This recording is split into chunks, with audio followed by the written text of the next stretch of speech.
ஒருமுகப்பட்ட எண்ணம் அதுவே உயரிய தியானமாகும். திருவருள் பெருகும் வழியே நம் சிந்தனை பாயும் மொழியே.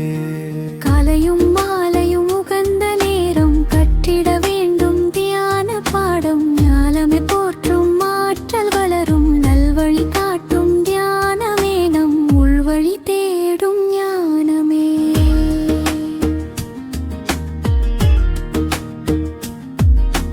இயற்கை காட்சியும் இனிய ஒளியும் இதயத்தின் ஒளியும் தியான பொருளே. சுடர்விடும் விளக்கும் தூய கதிரும் உள்ளொளி பெருக்கும் தியான பொருளே.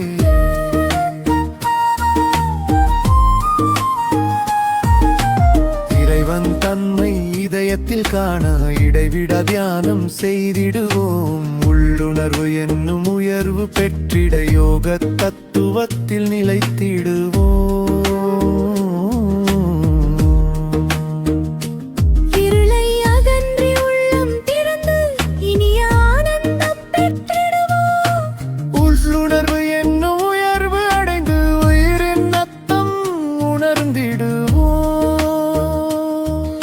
யோக தத்துவம் நிலை பெற வாழ்ந்து யாவரும் ஒளியாக மலர்ந்திடு.